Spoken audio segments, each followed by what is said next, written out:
За нэвтрүүлэгтээ эргэн тавтай морил үзэгчтэй дараагийн асуултыг асуухад бэлэн боллоо. За энэ асуулт маань болохоор арай тийм өвөрмөц асуулт. Тэгээ хариулж байгаа арга барил нь ч гэсэндээ арай өөр байх болно. Тэгээ бид нар зөвхөн pitch асуулт гэж яриад байгаа. Гэхдээ оролцогчид маань, зочид маань нэг асуултын дагуу өөрсдийнхөө саналыг илэрхийлэх юм байна. За эхний асуулт бол одоо манай зүүн жигүүрийн багт тавигдж байгаа. За та хоёр маань асуултандаа хэн хариулах вэ гэж сонгоод яг одоо тухайн оролцогч маань, тухайн зочин маань одоо яг бидний энэ эндэр дээр ирж байгаад өөрсдийнхөө санал бодлыг нийт монголчуудад хандаж илэрхийлнэ. За ноён болдыг өрч чинь. Шууд сонгож тий. За ноён болдыг өрч чинь тий. Тий, асуултаа асуултаар асуух шүү би заяа. Асуултаа болох багтана. Тий. Тэгээ ээж харж ирээд бүгдээрээ өөрсдийнхөө саналыг хэлнэ. Хамгийн гол нь саналаа хэлэхдээ монголчуудын үзэл бодолд жаахан өөрчлөлт ирэх нүггүй бүгдээрээ харъя тийм ээ. Тэгээ хариултаа бүгдээрээ харнаа. За эхний асуулт бол зүүн жигүүрт тавигдчихэ. Та Монгол улсын газрын тосны нөөц хэр их байгаа гэж бодож байна вэ гэсэн асуулт байгаа. Хэд нь 2 хөршөө ханхаар их байна.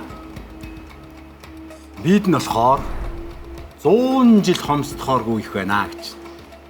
За энэ асуулт байна. 2 сонголттой байна. Манай зүүн жигүүрээс хэн гарч ирэх вэ? Нөхөр болд. За таныг эндэрт урьж За. За болдоо. Би дахиад сануулъя нэвтрүүлгийн 4 журмыг. 1 минутын дотор өөрийнхөө бодож байгаа бодлыг хэлнэ. Итгэл тавина л гэсэн үг. Монголчууд бас юу гэж бодож байгаа энэ хоёр асуултын хариултыг юу гэж бодож байгааг хоёлаа бас таах ёстой. Хэрвээ та надтай зүгээр ярилцаж болно цаг эхлэхээс өмнө. Тий, ярилцаж болно. Жоо халж явахгүй бол цаг гүйчгээр сандраад идэв. За тэгээ. Тэ. Асуулт уу? Та Монгол улсын газрын тосны нөөц хэр их байгаа гэж бодож байна л гэж байгаа. 2 хөршөө ханхаар их гэж байгаа. 2 хөршөөр за Хятад улс бол нэг тэрбум 300 сая хүн. За Оросын холбооны улс бол нэг 200 орчим сая хүн. Энэ хүмүүсийг ханхаар хангалттай их гэж үзэж байгаа юм. Нөөц нь. Нөгөөх нь болохоор 3 сая 100 жилдээ бид нэр хангалттай. 3 сая 500 мянган хүн өрчин 100 жил. За 100 жилд хүн ам яаж өсөх юм бол те? 100 жилийн дараа нэг 20 саяла 30 саяла болчих хөл гэдэг. Гэтэ миний бодлоор энэ учиргүй одоо юу гэдэг одоо эдийн засгийн ч юм уу те эдийн засгийн ч юм уу те эсвэл одоо энэ хүмүүсийн салбарын мэдлэгийг асуусан асуулт биш байх гэж бодож байна. За. Ерөнхийдөө нэг юм ямар юм те хөнгөн одоо логик гэж юм уу те. Ингээд бодсон. Эхлэе. За шууд хариултаа хэлчихнэ. Монголчуудад өөрсдөө хэрэглэхэд 100 жил хангалттай нөөц гэж бодож байна. Харин биднэрт нөөц гэдэг бол тэр доор байгаа хэмжээнээс мэдээ шалтгаална. Гэхдээ тэрнээс илүүтэйгээр тэр нөөцийг өөрсдөө 100 жилдээ ч гэдэг юм ашиглах мэдлэг, өөрсдөө итгэх итгэл, хариуцлага, технологийн асуудал харин биднэрт их хомс байгаа болов гэж бодож байна. Тэгэхээр харин 2 хөршөө хангах тоо моог бол одоо мэдэхгүй багтахгүй байна л да. Тоо өсөөлж мэдэхгүй байна. Тэр биднээс хол юм шиг санагдаж байна. Зүгээр түрүүний хэлдэг хомс байгаа түрүүний нэг 2 3 юм байл шүү дээ. Тэр хангалттай байвал өөрсдөө хангалттай 100 жилдээ аваа явуучих болов гэж бодож байна. Зөвлөхгүй ярьсан буруудаг байгаа. За, элчлийн цаг дууслаа. 1 минутын хугацаа дуусна. Тэгээ та бие хөлбөрийг сонгож байна тий? Бие хөлбөрийг. 100 жилдээ хангалттай бол Монголтоо хүрэлцэнэ л гэж байгаа юм байна. Баярлалаа. Маш их баярлалаа. Би гэхдээ энэ геологч эмэгтэйгээсээ бас нэг зүйл асууя гэж бодож байна л да тий. Геологч хүн бол яг нөгөө байна уугүй юу гэжийг үзнэ. Нэг орд оллоо гэж үзэхэд тэрийг нэг ашиглахын тулд дор хаяж нэг 10 жил болдог баг. Тий? 13 жил болох уу тий? 10 гаруй. Одоо миний зүйл нэг хандаад хэлээтэй. Санал асуулга маань үгээр эхэлж байна. Та бүхэн 13 тэгтиг 88 дугаар руу мессежээр санал өгж болно. Мөн Facebook application руу ороод саналаа өгч болно. Ингээд яриагаа үргэлжлүүлээ. Газрын тосны нөөц хэр их байгаа вэ гэх асуултыг бодсон чинь бид нар бол газарт орох баялгаа бүтэн судалж өөрөөсөө амжаагүй байгаа.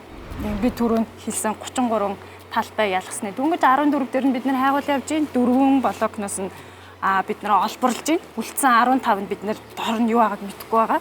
Тийм болохоор хайгуулын судалгаануудаа бүрэн хийж бид нар баталгаатай бид нар чинь 100 жилдээ хангалттай юм биш үү? Ингээд цаашдаа ингээд хэрэглээд яваад иж болох юм биш үү гэсэн итгэл үнэмшилтэй болно. Тийм тэгэхээр энэ асуулт бол бас жоохон юм эргэлзээтэй байгаа асуудал болно. Гэхдээ бол бидний одоо байгаа нөөцөндөө тулгуурлаад ер нь бол 100 жилдээ бол хангалттай л гэж үзэж байна. Та юу гэж бодож байна? асуулт төс бүрийн үед бол хоёр хөршөө анхаар гэдэг. Өдөрт хятад ард тусч өөр асар амар том хэрэглээтэй болсон. Өдөрт л 16 сая баррелийг 22 оны тооцоололтой баррелийг хэрэгжилж байна. Энийг 2-3 сая тонн гэсэн үг. Тэр энэ бол бас асар их том тоо. За Монгол улсыг 100 жилдээ хангах гэдэг нь одоо яг энэ хоёр сонголтоос энэ сонголт маань арай бие сонголт маань арай үнэнд ойртож байна. Нөөц байгаа юу байгаа. А энийг үр ашигтай хэрхэн олборлох вэ? Дотоодынхаа хэрэгцээг яаж хангах вэ? Хэн хөрөнгө оруулах вэ? Хайгуулыг яаж хийх вэ? Манайх чин хайгуулаач олигтой хийлэгдэггүй болсод шүү дээ. Очоод төвтчихв. Гэхдээ за нэг жишээ зүгээр яриа. Сүхбаатар аймгийн Эрдэнэ цагаан сумын яг уртталт нь хятадууд ойролцоогоор нэг 800 мянган тонн, сая тонныг олборлох тийм ойл бэлт талбай байгаа. Яг Монгол улсын хөлийн багнаас зурвасаас одоо нэг хамгийн ойртоо нэг 400-500 метрийн зайтай. Наан бид нар газрын тосч ингээд нэг л бүрхий дэлхий дээр Нуур шиг юм байгаа тий. Тэгээ наан бид нар тосныхоо нөөцийг тогтоох гэхээр хайгуул хийлэгдэггүй. Тэгэхээр одоо хэлэх үг болт. Гялс хайгуулыг наанаас нь сороод авчих гэсэн тий. Хөлийн наанаас нь хамгийн сайхан сороод авчих гэсэн тий. Нэг барайл гэдгийг цөмөрөө бодоход барайл ч бас олон янзтай Америк хэмжигдэхүүнээр, Англи хэмжигдэхүүнээр нэг барайл бол ойролцоогоор 158 литр тэдэн 100 грамм 158.9 тий байгаа. Тэгэхээр нэг барайл нефт одоо дэлхийн зах зээл дээр ямар үнэтэй байгаа вэ? Бид нэр тэрийг олборлуул хоёр хөрш рүүгээ гаргуул сайхан л байна. Өөрсдөө хэрэглүүл сайхан л байна тий. Ингээд та хоёрын хариулт бол ерөнхийдөө би. Бас адилхан би. Тэгэхээр манай хоёр баг хоёулаа би хариултыг буюу 100 жил хомсдохооргүй их нөөцтэй Монгол улс маань гэд хэллээ. Сонголт хийж байгаа юм байна. Монголчуудаа бүгдээрээ удахгүй харна. Монголчуудын буян ихээ. Монголчуудын заяа ихээ. Тий, хишгээ одоо яг энэ салбарыг хариуцаж яваа хүний хувьд нэг юм технологийн талаар уншиж ирсэн юм байна. Одоо хэвтэй чиглэлээр бид нар өрөмтдөг болчихсон, сордог болчихсон. Тэр нь болохоор 8 км хүрдэг болсон гэдэг байгаа байхгүй юу? Тэгээд тэр нь одоо мэдээ судалгааны түвшиндөө явж байгаа мó хэрэглээ нэвтэрсэн хэсгийг нь та илүү сайн мэдж байгаа байх. Гэхдээ ингээд яг одоо хөрш маань 500 м-т хөлийн багн руу дөхөөд гэдэг чинь 8 км-ээс бүр одоо 8 км чинь маш урт болчиход байна шүү дээ, тийм ээ.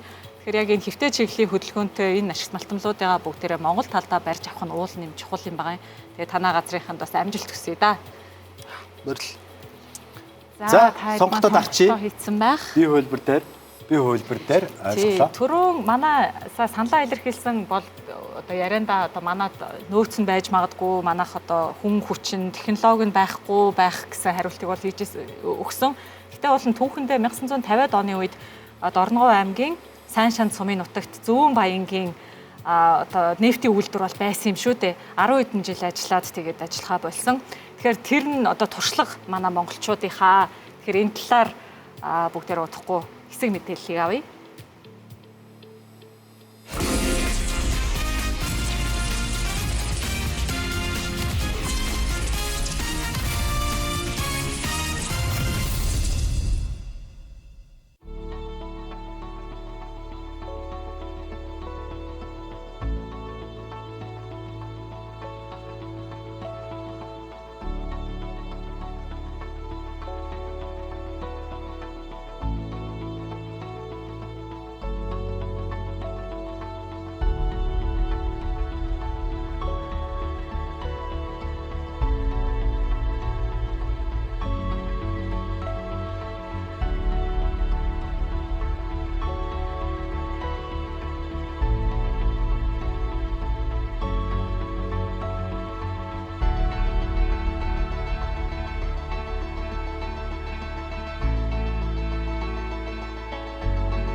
сая бүгдээ 1950-ад оны үеийн бичлэгийг үзлээ.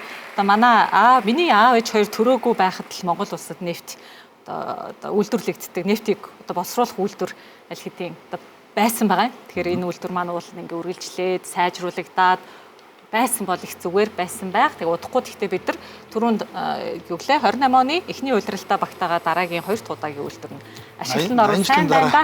80 жилийн дараа ийм таалцаад явж байгаа хичлээ. Сонирхлыг харсан ч. Бид хоёр сайн мэддэггүй юм. Тэгээ юу юм бэлээ? Яг нөгөө дайны дараа байгуулагдсан жижигхэн үйлдвэр авчид тавьсан байсан. 60-аад оны дунд үе хүртэл ажилласан гэж манай аав ажиллаж исэн байлээ. Тэгээ би айгуу сайн мэдчихэж байгаа байхгүй. Тэгээд тэнд чинь бүр ийм орсууд их байсан. Бүр ийм гоё юм пилтатай том бассейн байдаг байсан. Тэр нь баг ийм 3-4 метр өндөртэй тийм бассейн байдаг байсан. Маш хүмүүс сэлдэг, бас живж өнгөрсөн ч тохиолдлууд зөндөө байдгийн гэсэн. Тэгээ ерөнхийдөө та бас сайн мэдчихэж байгаа хаа те энэ үйлдвэрийн талаар. Тэр үед бол манай хэрэглээ болгон жоохон байсан баг. Бүр дизель түшээ хийдэг байсан юм байлээ. Бензинээ нэрээд хийчдэг, босруулждаг байсан юм байлээ. Бараг тэр нөгөө шаараар нь хийх үйлдвэр л баг дутуу байсан. Тийм хэмжээний жижигхэн гоё үйлдвэр байсан юм байлээ те. Тэд жижиг үйлдвэр байгаад яг нь Монгол улсын хэрэглээ нэмэгдсэн. За дээрэс нь Оросод маш том ордууд илэрсэн. Сибирт тийм боловсруулах том үйлдвэрүүд баригдсан, технологи шинжлэгдсэн. За үүнтэй холбоотой нөгөө жижиг үйлдвэр байсан болохоор арчилгаа тордлогыг нэг сайн анхаараагүй тэгээд туссан юм шиг үлээ. Баярлалаа. За ингээд санал сураалтын үр дүн маань бараг гарч ирэх шиг байна. Монголчууд хэрхэн хариуцныг цөмөөрөө хамтдаа харцгаая. Монголчууд газрын тосныхоо нөөцийг хэр сайн мэддгийг хамтдаа харцгаая. 100 жилдээ хангалттай их газрын тосны нөөцтэй гэсэн хариулт явж өглөө дөө. 93%. 93%. Болж шүү те. За 100 жилдээ бол ямар ч асуудалгүй юм байна. Ер нь бол тэгж л ойлгочлоо.